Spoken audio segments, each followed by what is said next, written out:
Watching our parent, especially if they have dementia, change from the person that they always have been can be heart-wrenching because internally we might be struggling with the reality of what's going on. And it's natural to feel a mix of emotions as we're struggling with accepting all of it. But one of the less talked about emotions is the emotion of resistance. Resistance is basically an unconscious human defense mechanism to protect us. And this unconscious defense mechanism is trying to protect us from painful realities, painful thoughts, painful feelings. So the reason for it makes a lot of sense, and it's a very human response to painful things that happen. And when it comes to being a caregiver for our aging parent, we're faced every day with the reality of our parents changing. So internal resistance can be there almost on a daily basis. Some of the feelings I've heard caregivers talk about is guilt, feeling resentment that they're in this situation, feeling anger toward ourselves or our parents, and then feeling guilt again for having all these feelings. I've also heard a lot of caregivers talk about the denial of what's really happening. So they might deny the severity of their parents' health issue. They might minimize what they're seeing, and they might say things like, oh, they're just getting older, they're fine, when they can't remember something. Or they might just avoid talking about anything they are seeing and avoid having discussions about future planning that needs to be done. But if we can recognize these feelings as signs of inner resistance, that's the first step in learning how to manage them. So today we're going to explore how to navigate and transform this internal struggle into a source of strength and growth. We're going to talk about 3 strategies that we can use to help to manage this. For those of you new to the channel, I'm Tammy Provenzel. I'm a physical therapist and a life coach. Our healthcare system is broken. There's very little resources or guidance out there. And so I started this channel to be a resource for caregivers who want to take control of their caregiving. Have you ever heard the saying that pain is inevitable, but suffering is optional? Think about that for a minute. It implies that all of us are going to feel pain in our lives. Suffering, though, is a choice, and it's based on the things we say to ourselves about what our situation or what this specific thing means in the big picture. If we think about pain in the caregiving role, watching our parents' health decline, watching them change from the person they were earlier in their lives, and going through the daily things that you have to do as a caregiver. So those are all really painful things, but suffering's optional. Suffering is kind of the extra layer of distress that we put on ourselves through our responses to the painful things we experience every day. It comes from the internal voice that's running in the background every day, the resistance to accepting reality, and our struggle against the unchangeable parts of this caregiving experience. When we get fixated on the way things should be and we dwell on how things used to be, we amplify our pain into suffering.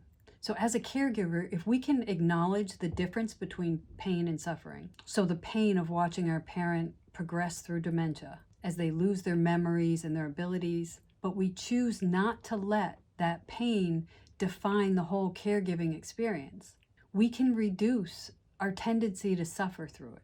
So how do we do this? So there are 3 strategies that can really help to do this. The first strategy is shifting our focus. And we can do this by focusing on the present moment that we're in, trying not to think too far ahead or too far behind. So as a caregiver, this might mean that while you're accepting that you can't do anything to prevent the aging process, you can control how you show up every day. And that doesn't mean that we're always going to be happy and everything is going to be wonderful. It means that as much as possible that we stay in the moment that we're in. So if we're bringing a cup of coffee to our parent, that we connect with them, even if it's for a second, because even those tiny moments of connection help us to focus on that and not so much on all the things that are causing us pain. Another way to potentially shift your focus is to focus on an empowering meaning to everything you're going through. So are there positive things you've learned about yourself or you've developed within yourself through your caregiving? Has it changed you in positive ways? The second strategy is accepting change. If we recognize that the progression of aging and dementia is inevitable, and we instead focus on how can we make this best for our parents and best for ourselves, then that takes our focus off of the pain we're feeling every day and puts it on finding a bigger meaning to what we're going through. For some people, it might be thinking about your parents' journey and that everything they're going through, although it's sad to watch, is part of their journey, their personal journey that we really don't know anything about. And the third strategy is finding meaning. So even though there's a ton of challenges every day as a caregiver to your parent, are there things that you can find in your day that are going to make you stronger, that are going to help you to feel more connected to your parent? One meaning might be that this whole situation you're in has provided you the opportunity to build a really strong connection to your parent. It might be that you've spent years not being really connected to them, but through this, you reconnected, even if they aren't the same person they were when you were younger.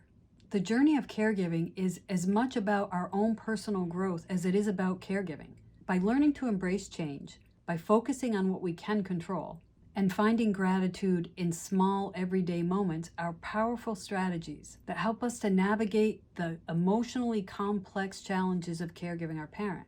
A couple of techniques you can use that will help you to focus on those three strategies are: number one, start journaling. Write down the feelings and the thoughts that you're having and try your best not to judge them. Just write them down so that you can kind of get an idea of what you might be feeling internally. The second technique is included in this journal to write down 3 things every day that you're grateful for. And it could be little things like the way your mom smiled at you, that you held hands for a moment, that she made you laugh or you made her laugh. And number 3 is trying to reframe the challenging things that you're going through. So for example, if you have a doctor's appointment and you're dreading it, and in your mind you're telling yourself all these things about what a waste of time, this is going to be horrible because I got to drag mom to the car. So could you reframe this? Could you tell yourself, I'm going to use today's doctor's appointment as a way to connect with mom. Maybe I'm going to ask her about her early life and learn some things about what she liked, what she used to do. Thank you for joining me today. Remember that navigating internal resistance isn't just about coping with the everyday challenge of caregiving. It's about learning to embrace the growth potential that is within this role we're taking on, and about making deeper connections with our parents. Thanks.